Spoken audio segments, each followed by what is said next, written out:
Right, camera action. Alright, so how did you feel talking about that stuff that holds you back? And so because of that, we often avoid it. And we create a thing that we have in South Africa called learned helplessness. It is pervasive in Africa. It typically affects women to a very high level because they are the ones that are kind of pushed down the most. But men also have it as well. But it is a dis-ease that is invisible, that people have no idea they have, and it cripples every possibility. Somebody was saying, I've read all the books, and I've done the workshops, and I still haven't done a thing.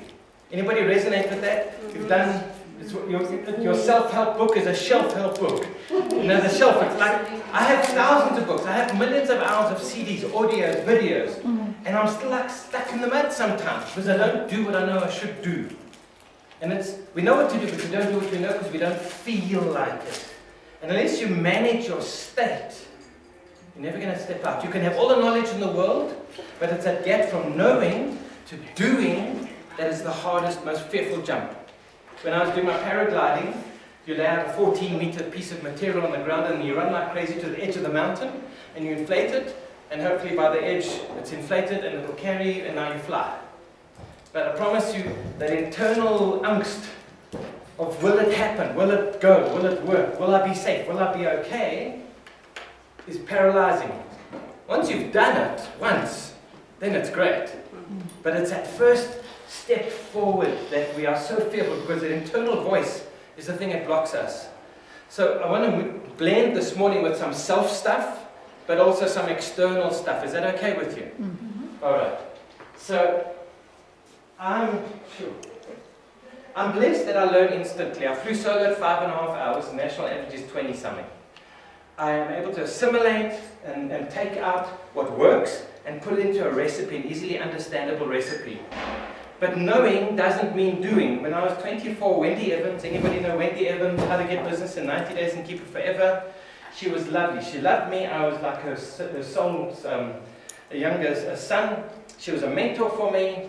I was in a workshop like this and she was speaking and I said, I want to do this. She said, Tony, you've got the brains, do the research, write the book, get the workshop, go to America. I said, cool, I have the recipe. If you have a recipe, can you bake the cake? Absolutely. Follow the recipe. Do you know that it took me 30-something years to actually write the book? From thought to decision to actually taking action. Why? So I'm distracted by nebulous stuff. And so I've got a concept in my book called fierce focus. If you want to be successful, you have to focus in one direction. I've dabbled in a million things, and so if success is a ladder, I never climbed past step 1. I was up to 1 and then down and around and back, and then back on the ladder 1, 2, and then back down and around. I never just climbed the ladder to the top finish. I would have been a billionaire if I'd focused. But that's me. Focus is a challenge. I have 2 screens on my PC at home. Right now, I'll probably find 70 windows open on my PC. I waste a lot of time trying to find the right window that's open, that I want to work on. So cut focus is the number one thing. I'm very blessed also to be able to tell you your destiny. I can read your mind, I can read your palm, and I can tell you your future. Probably, most in this room, at least 80% will eat dog food by the time you're 65. Not me. Okay. I'm serious. Both my parents died paupers. At 62 for my mother, 66 for my father. He died of a broken heart. For his life he was poor. He had 2 cars in his entire life. He just didn't have the mindset to get out. And you're probably going to be in the same space. If you stopped working today, how long before you run out of money? I've had 4 years of no income and I'm still okay. Can you last for 4 years with 0 income? Keep working. What happens if you can't? We're the wrong age, wrong sex, wrong color in a country. You might have the will, but if there's no opportunity. Hey, I've got a problem with my hands. I'm struggling with my hands. But I'm saying, understand this. you're living like it's all okay. I'm saying there's a monstrous big tsunami coming at you called health, age, circumstance. How serious are you about your success? Are you dabbling in minor stuff, or are you absolutely here to do shit to change the world? Because if you're here to do big stuff, don't let little things hold you back. Like, I'm not good enough, try and pull me. No one else on the outside is telling you not good enough. It's this thing inside here that's telling you not good enough. And so you need an antivirus. This is a digital computer. I'm your antivirus today. The first war you've got to win is this war inside your head. And I started telling you the story. This Indian brave goes to the medicine man. I went and did my initiation in America. My initiated name is Fiery Tiger. And it's a whole Indian initiation process.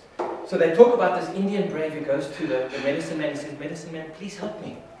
I have this black, snarling, smelly, stinky, unfriendly wolf on the shoulder, always telling me I'm never good enough and I'll never succeed enough, all of the negative things."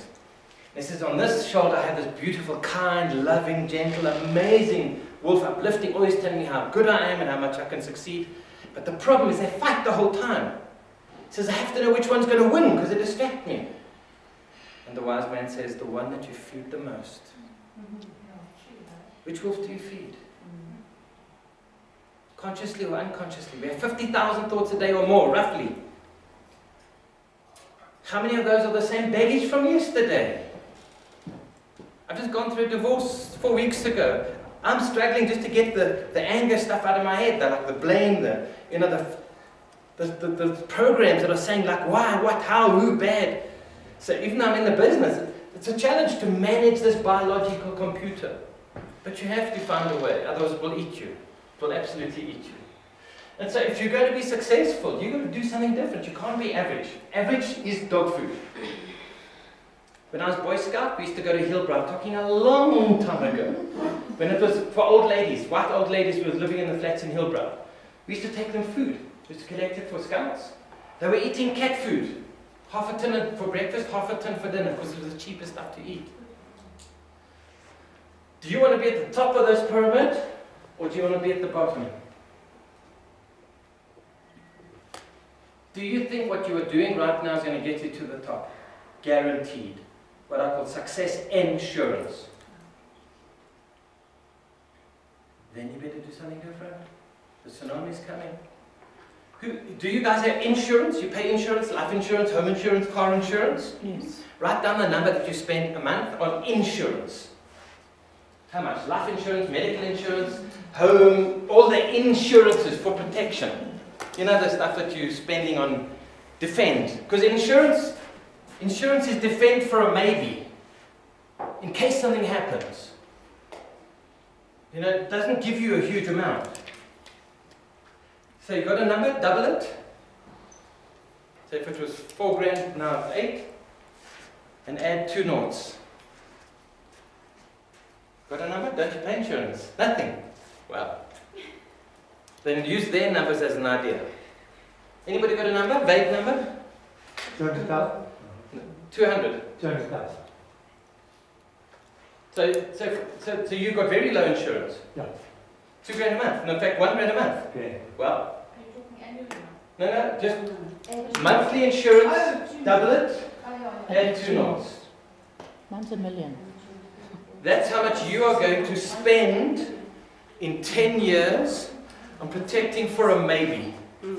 At the end of 10 years, what are you going to walk away with? Nothing. So now, here's the sanity test. Are you investing the same or more in ensuring your success in the future? No. If you're not, then you're silly. Really, you're spending $1 million in 10 years on a maybe, hopefully, in case. Defending. Can you win soccer if you only defend your goals? You're playing soccer, all you're going to do is defend your goals. Can you win the game? You're never going to score. What are you doing to make sure that you're the sharpest tool in the shed? You're up to date.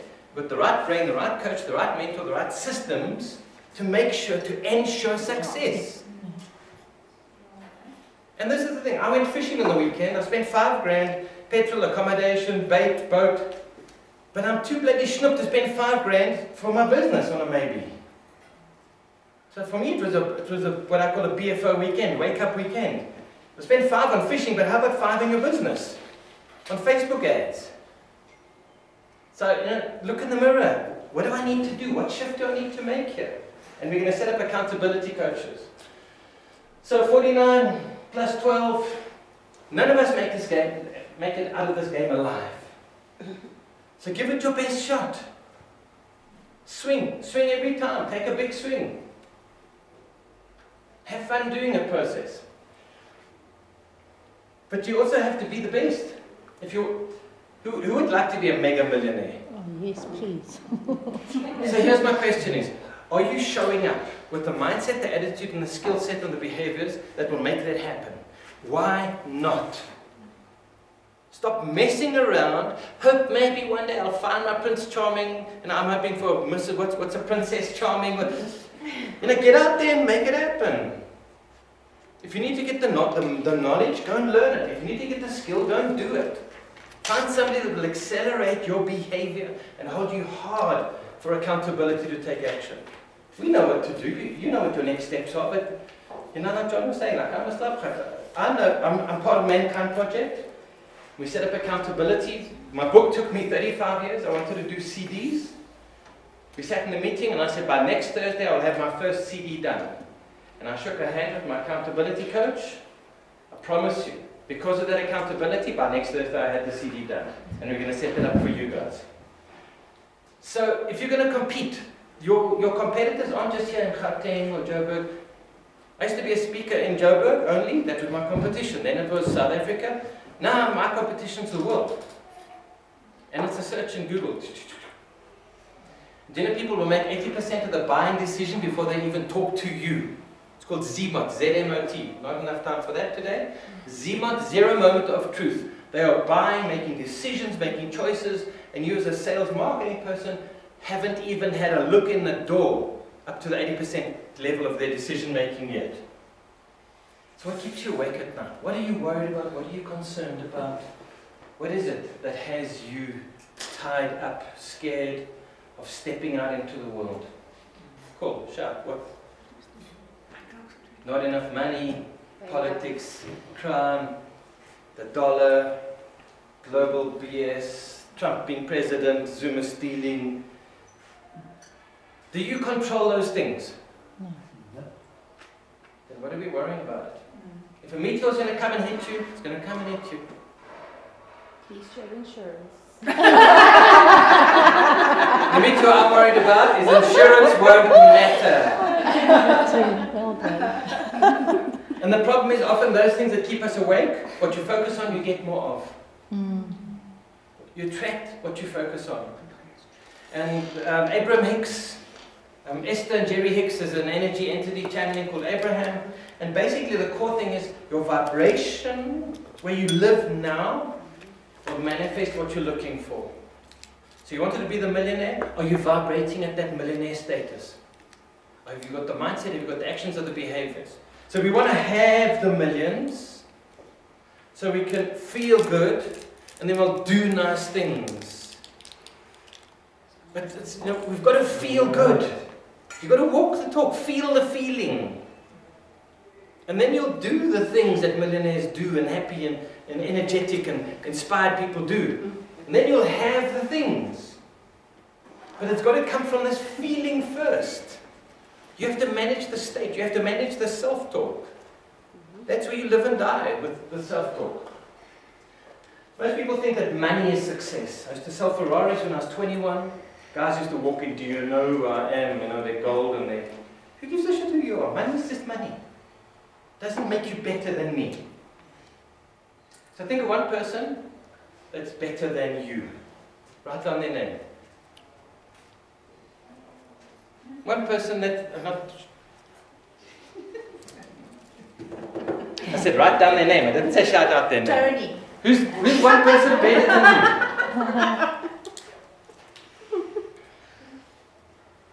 I want to show you to you. Okay, so now this person that you wrote down, I need to tell you first of all it's bullshit. Because you called me out. So I'm better than you in what way?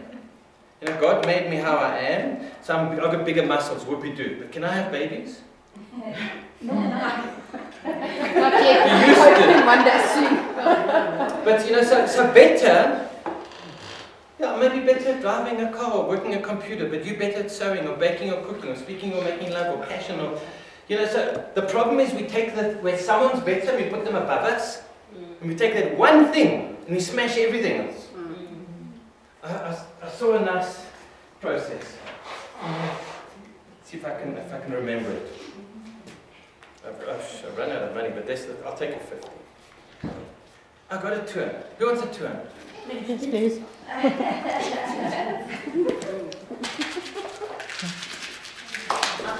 Who wants a 200? I have to fetch it. Who wants a 200? Okay, go. I'm not giving it to you, but I'll give you a How has the value of this changed? It hasn't. Isn't this what we're about? We've got incredible value. We'll get scratched, we'll get burnt, we'll get shouted at, we'll get blamed, people will say bad things about us, we'll crash and burn, we'll get rejected. Does it change the true value of who we are? Who I am? The problem is we use the external and we project what other people are saying about us, which is actually it's BS. You will always be worth What you think you are. what you think you're worth. My mom used to have 32 cats and 1 dog. Hell. He was a dog person. He used to think he was a cat. He used to purr, he used to hump cats. Didn't change the truth that he was a dog. Same with us. For me, you're a part of God. You're a material expression of a part of God, the most powerful, most valuable thing in the universe. What do you believe you are? Because that's going to control your power.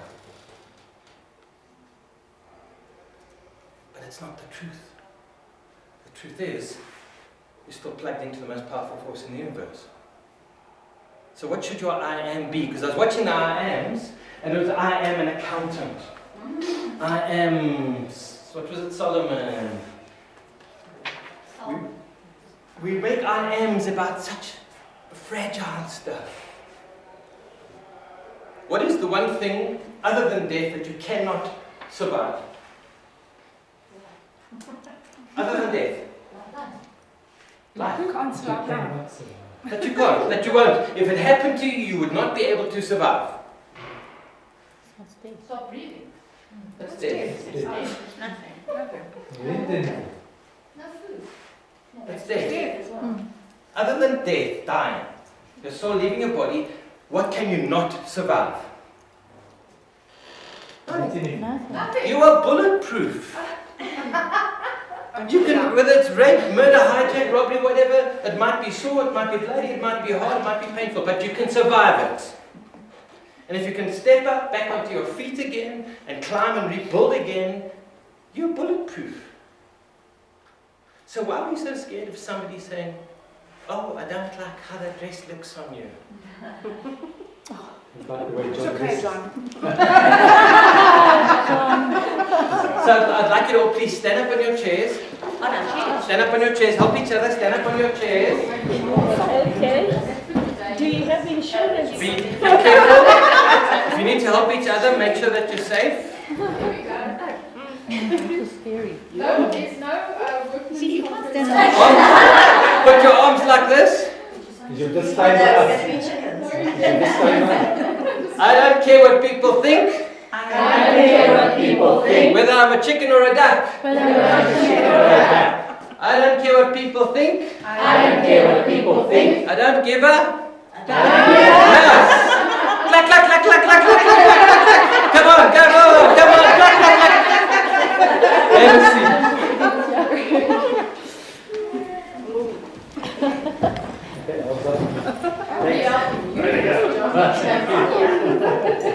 You need to find a place to stretch your comfort zone.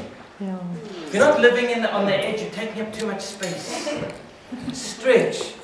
When I was in primary school, I was very shy. I had a big inferiority complex.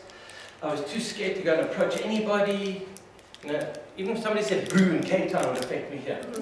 And I was in Blegari going to Brunson High. It was a long ride, and in winter I had some friends.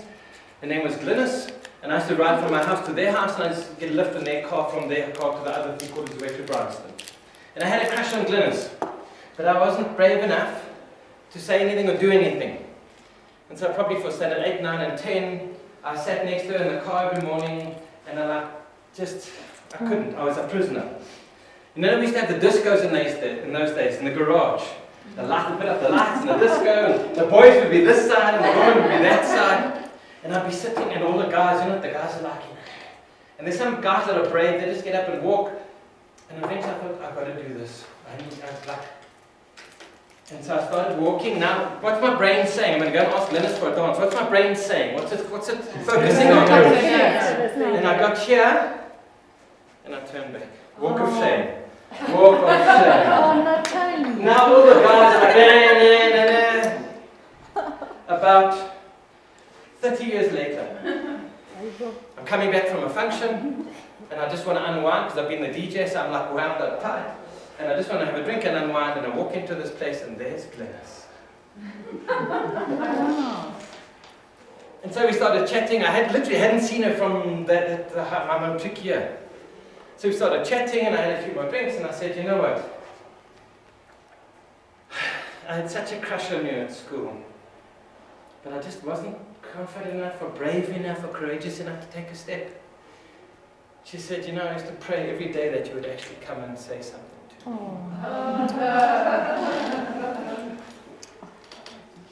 Take the step. If they say no, it's not about you, it's about them. It's their loss. It's not no forever, it's just no, not right now.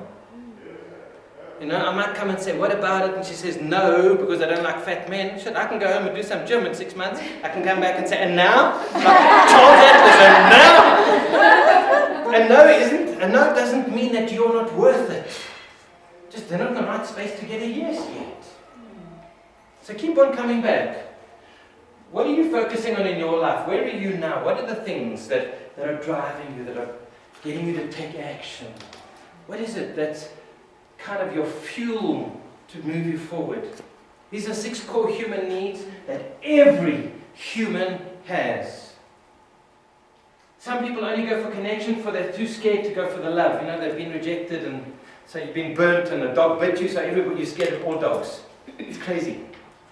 You have to override the automatic programming of your brain. You have to reinstall other programs. You have to manage and wrestle with this thing. Certainty. We all want some kind of certainty. Now, who likes surprises? Yeah, you only want surprises you like. You don't want the negative ones. But if you get bored, we also need uncertainty. We need some excitement around it. So you need to have that variety as a spice of life. Significance is probably one of the biggest drivers of humanity. When we're kids, we hang out on the bar, the jungle gyms. Look, Daddy, look at me, look at me. You know, we do shit to get attention. When the people win on idols, who do they phone first? Mom. Mom or Dad. Significance, recognition, validation. In all of my research into companies, validation, recognition, appreciation, respect are the things that people are craving. And that's why, give me a compliment. That's a really nice colour on you. It doesn't cost me a cent. And you know what? It'll give them fuel for the day, if not more. People get significance either by positive things or negative things. If I pull out a gun, I'm significant in seconds. It's not sustainable, not ideal. It's not a win-win. So when people are doing stuff in your staff, you know, am I taking away their significance? Am I building their significance? Am I giving them certainty? Am I taking away certainty? So significance, uncertainty, certainty, and love and connection are the needs of the ego. You know, do you know who I am? But growth and contribution are the needs of your soul. And I want to challenge you to say, what are you doing beyond your business for money that's contributing to humanity, to the planet, to others? There's some people that I know that do amazing stuff for others. I'm not there yet. I'm still got some work to do. I do it in my own little way. But what are you doing that you grow every day, that you invest in you. I'm the best investment. Every 100 I invest in me, I get 1,000 to 10,000 back. Do you invest in you? Because you're worthy and valuable. What's the fish saying? This is 8 times 2 too fast. What's in that fish's mind? What is that fish saying? Let me get out of my comfort zone. Here we go. The box is this side. What's the fish saying? Smash. I want a bigger, I need a bigger bowl. I can do it. What does it say? What's in its head? I can do it.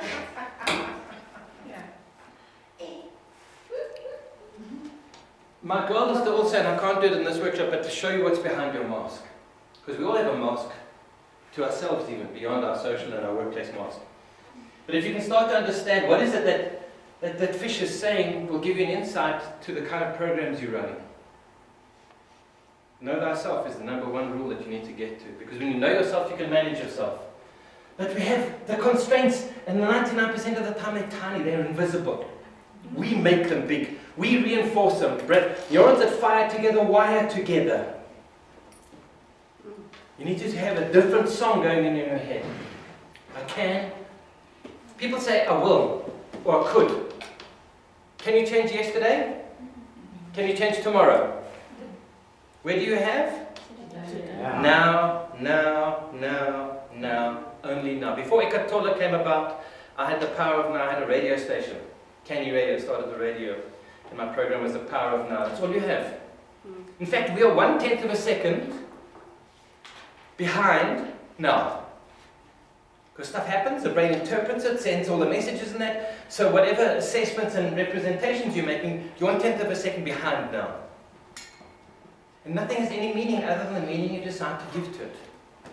So here's my challenge. Be absolutely crazy and do stuff that makes it anything positive. Even if somebody says, no, I don't like you.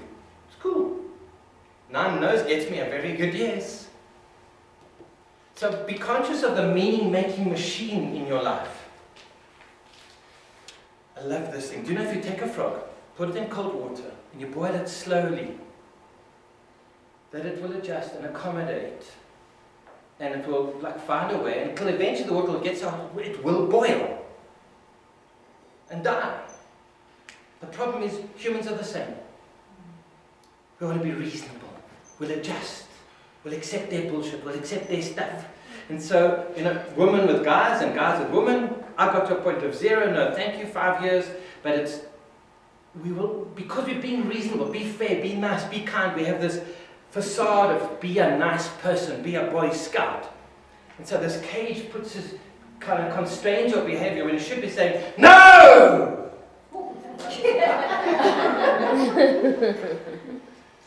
I don't know if we could do it here, but if you ever had a really good scream, I'm talking about, and listen, I've heard of stories of women being abused and they can't scream. Yeah. Like, stop, stop. Do you want to do a big scream? Come. I want you to scream louder than you ever. This is empowering. We're gonna give you 2 chances. One as a practice, and then the final one. On the count of 3, but I want you to scream so loud that this room reverberates. Are you ready to go? All the neighbors. Who cares? But you see, who cares?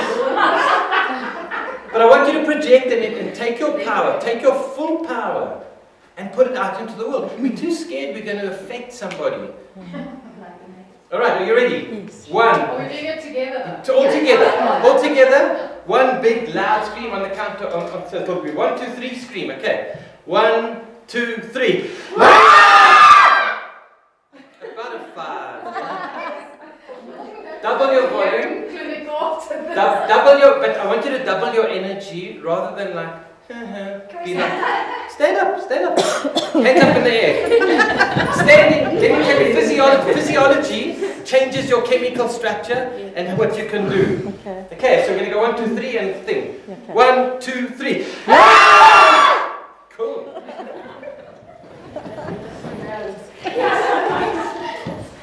So let's get down to some focus. I've got a whole lot of stuff, but I'm only going to be covering the ClearX stuff with you that you can use in your business today. The reality is, whatever we're doing, we need to become a lot more conscious and a lot more aware. For a large part of my life, I've focused on me, and me. And I'm coming to understand I have impacts in places that I need to be much more conscious of on the planet, on carbon, ozone, green, all of the sustainable situations. I'm probably 7 times more consumer or creator of carbon than the average person in the world. And I'm light. Work, it's academic level research from around the world, from the High Performance Center in Netherlands, a Professor Dovale, D-E-W-A-L, no relation to me. They did meta-studies and they did academic level research into a few hundred companies, and they found there were 6 areas that if you do work in those areas, that actually will impact the bottom line. To grow your business, there's 1,000 things you can do. But what will actually work? What will have impact on your bottom line? The kind of impact we've had, one of my companies that I worked with, we took them to 800 million with a weekend workshop. Another one we took them to 50 million. Another one we doubled their sales. So I know the system works if you work the system. It has powerful impact and results. The core model, I've taken the international model and I've made it South African based on my South African research over 30 years. So this is my framework that I'm going to be taking around the world, and I call it CLEAR, because we need to clear your static. You need to clear your limitations, clear your constraints, and then X is the execution. But you can have all the tools, all the resources, without the right execution, it matters not. So culture, the way we do things around here. What constrains you is your family culture, your religious culture, your community culture, your own personal family. So you might be Jewish and now you marry into a Greek. There's all of these different cultural dynamics. Now when you get to a business, you also have a culture. But most people have no idea on how to manage it, how to measure it, or how to control it. And so the culture by default becomes negative and contaminated like a swimming pool. You ever seen a green pool? It's like a culture. The pH is negative. It's more acidic than alkaline, and most business cultures are very acidic. Think about your own space. You wake up in the morning, you've got 100 units of energy. How much do you use that for protection, preservation throughout the day where you work? Average research that I get back, 75% of my energy is for protection and defense. It's crazy. And now in a country with racism as high as it is, it's even worse. Tony Shea, owner of Zappos, or one of the owners of Zappos, had a company before he had Zappos.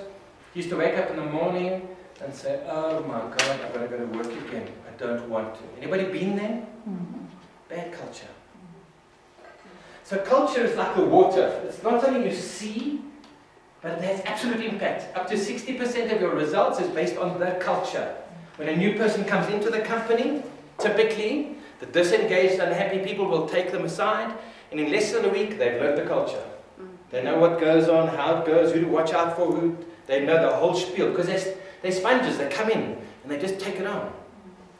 So think about your own space, your own mindset, your own family culture at home, your business culture. What is your culture? And I gave you these pieces of paper to write on for culture. If your culture was an animal, what would it be? Sorry. There, I'll get you now. If your culture was an animal, what would it be?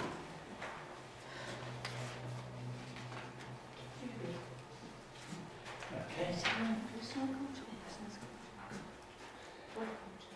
Just don't overthink it. If your culture was an animal, what would it be? Referring to our business culture. Yeah, for the moment, if you have a business with people, but if you're at home and it's individual, then it's your own culture. Well, is it just you and you? Is it you, Stockstein, alleen? No, well, yes. Then your Yes or culture, no? then your family, religious, the space that you're in. Okay, is anyone? Yeah, what if it's an animal, what would it be, and what's one quality of that animal? Somebody just came from on Thursday. They're a big construction company, and I spoke to one of the guys. He said we'd be like a monkey. He says there's some brains, but it's wasted and used, and we hang around in trees doing nothing. Where is this company? Because I think I know them. No, you know that. All building Yes. companies. That's the truth. All companies have. You could have it could be a culture in a team. It could be a culture in a department, and then there's an overarching organizational culture. But be aware of what is this, like, how do things get done around here? I have a thing at home now. I'm not a super tidy person. If you see my office, you'll understand. But I have a thing, get to zero, in my house. That if I do something, I have to pack it, put it back, but I get back to zero again as it was before. And it's my mantra now. The moment I'm getting drinks out or food or cooking, I get back to zero. So my culture at home that I'm building, my houseman as well, is like, just tidy. Just everything's got its place. Otherwise, like now, my table's full of my fishing stuff, and when I get home, I've got to get back to zero. Put it away, tidy. So what is your culture like? And what one change would make it more appealing? What could you do that would make it more appealing? And no, you can't change culture directly. You have to affect behaviors, relationships, and we'll start to cover that. But culture has a huge overarching momentum in what you do. You go to a country and try and change their culture. See how you go to a religion, try and change their culture. It's not an easy thing to change. So if you're going to go to a business, if you're in a business, if you're starting a business, be aware. Tony Shea said, if you started a business again, culture is the number one thing. Hire for attitude, hire for culture fit, train for skill. Do not hire superstars that will destroy your culture. They will contaminate and destroy it quickly. 6% of a system controls a system. So if you've got a team of 10 people, one person can destroy your company culture and dynamic. One. Something you protect, look after. It's not something you see too easily unless you know what to look for. Leadership. Leadership is such an important thing. Your management style, how you lead people. And I use this picture for trust, because that for me is the absolute epitome of trust. In so many companies, trust is so low. But trust is the glue that accelerates the performance in your organization. Who's ever felt mistrusted?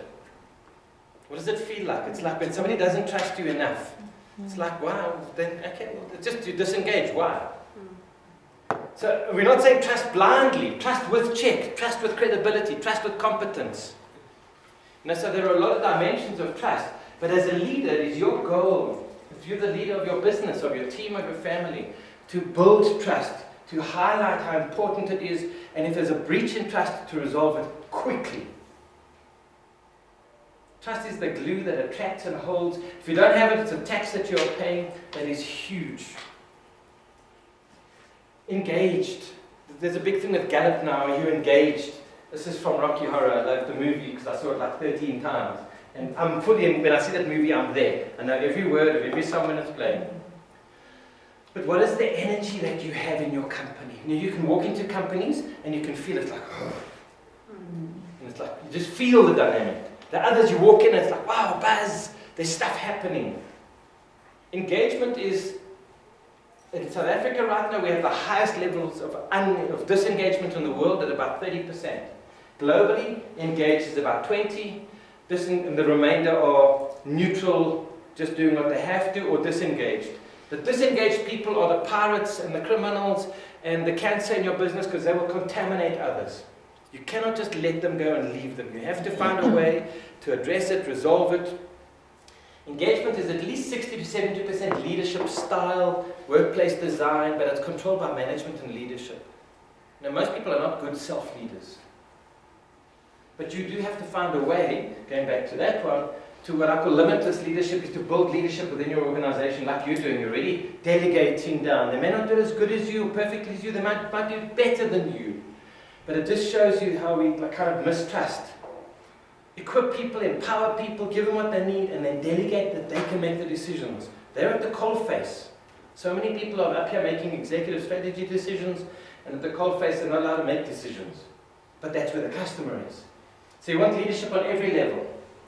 But your energy, do they sleep well? Do they eat well? What is it like Do you have to protect and defend? Is there cultural dynamics? You get these cliques. And it's amazing how this kind of forms, and then it's them and us. Every place I go into, we've got to rebuild this whole dynamic of connection, of engagement, and getting people back into the field again. Action, appreciative action. Unless action happens, all theory has no value. Now, people say knowledge is power. No, it's not. Action with the right knowledge is power. Nothing's going to happen. And that's why when I did it, when you hold the book with a CD, some of you were here in a workshop, even on a big stage, I'll hold a book up and say, who wants a book? Promise you less than 0.1% of the people will get up off the chair and come and get it. Less than 0.1% of people. In a hall of 2,000 people, 5 got out of their chairs.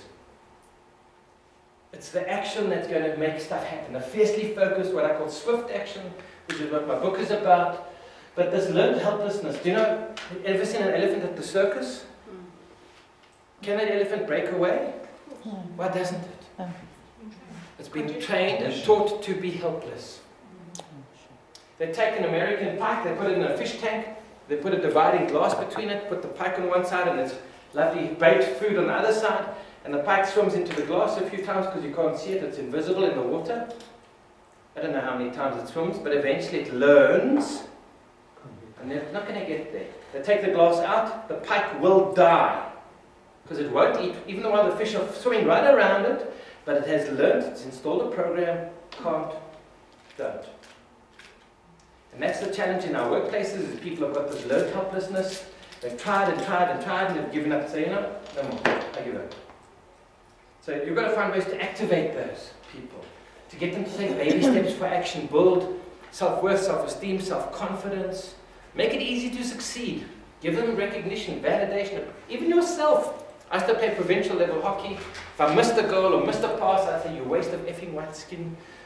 Now I had this negative, vile internal. If I spoke to you like I spoke to me, you could have me locked away. And many people lived there. And I was unconscious of it. I just knew that I was my own worst enemy. Anybody been there? Make a rule, make a decision today. I only allow positive in my space. I only allow positive. Some negativity will come to your antivirus, block it. Create the new thought that you want. Start to re-encode new self-talk, new verbiage there. Because once you start to understand your mind lines, then you can do something about them. And it's to step out and break beyond them.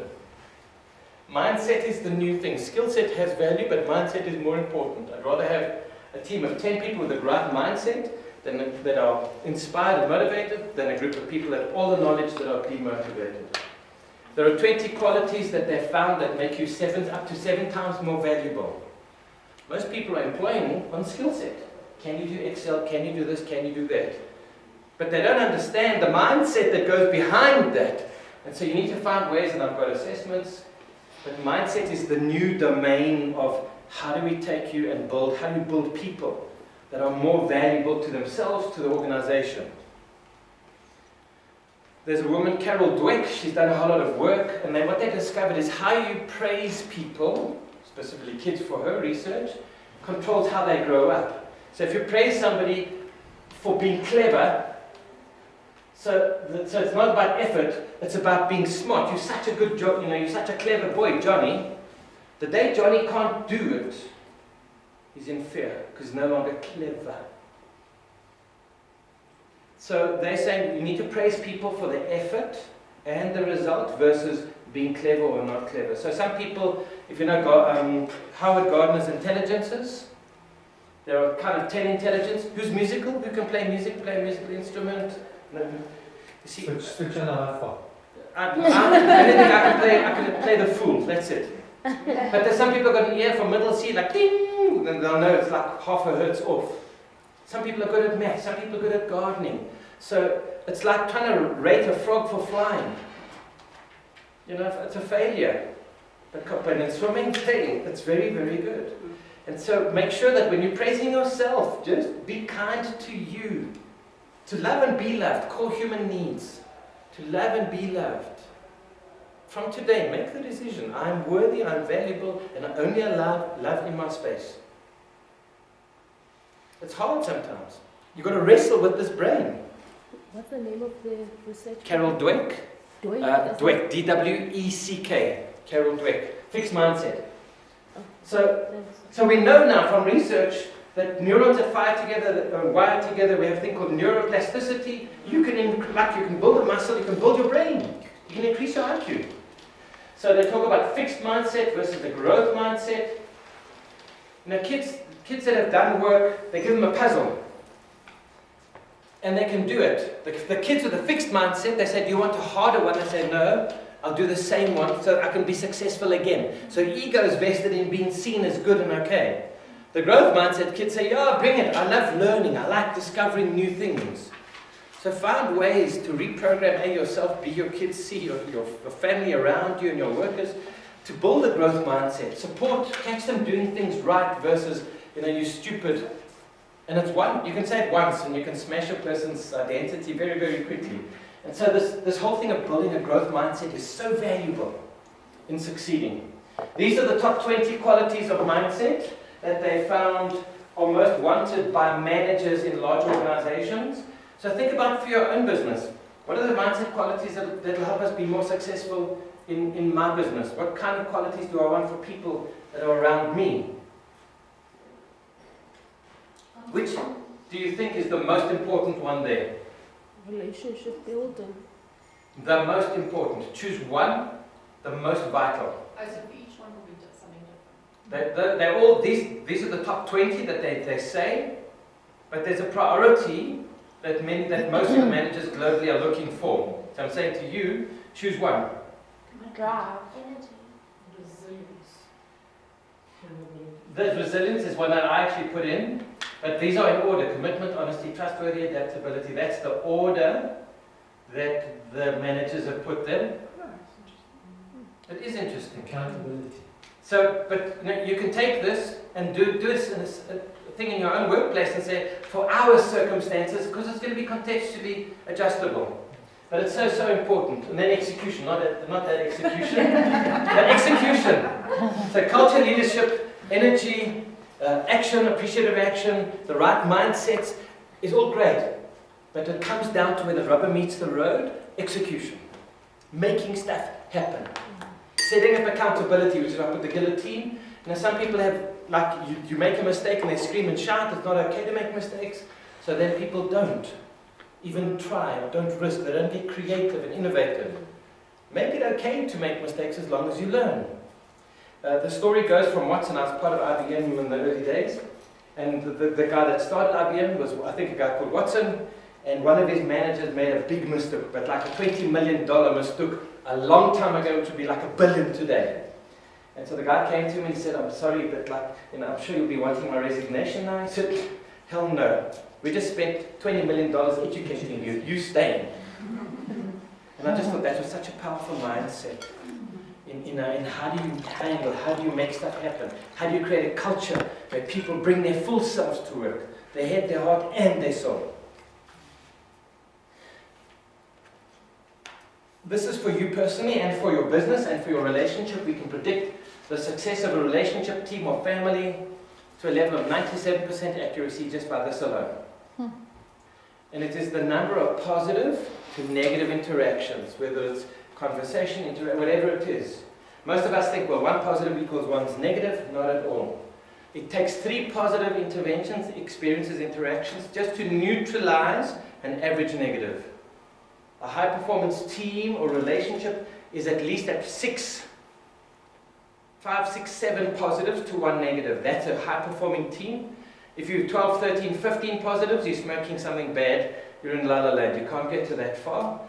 But you need to have a good ratio of positive to negative interaction. So watch out in your relationships, in your workplace, with your even your own voice inside yourself. How are you managing yourself, your state? It is so, so important. That's Professor Lasada. And so my challenge for you is, in whatever you're doing, profits the oxygen. If you don't have it, you die. The business dies. But it can't be the main reason for the business. Who would like a new car? as a goal. That's one of your goals. See, that's what we call a means goal. Because is it that you really want a new car, or do you want the feeling from the new car? And that's what we call an ends goal. So many people are chasing means goals, but what they truly want is the ends goal. And the ends goal is always, always, always a feeling. I want to feel better. Do you really want a piece of metal with 4 tires? You're going to pay 10,000 rand a month insurance and have some guy scratch it, and when you drive down the road, now you start to see that people will look at me and think. And so be careful, whatever your goals are, make sure they are ends goals versus the means goals. So my challenge for you is, you can stop wasting all of that time to go straight to the ends goals. If you want to feel good, don't worry about the car, the dress or the skirt or the ring or whatever. Just learn how to manage this to make yourself feel good. Be of service to another soul. Feel very good.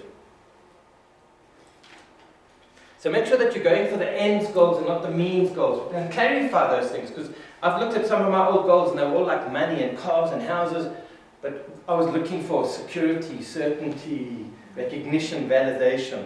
And if you can get there, it's a hell of a lot cheaper and a hell of a lot quicker going to the means versus the ends goals.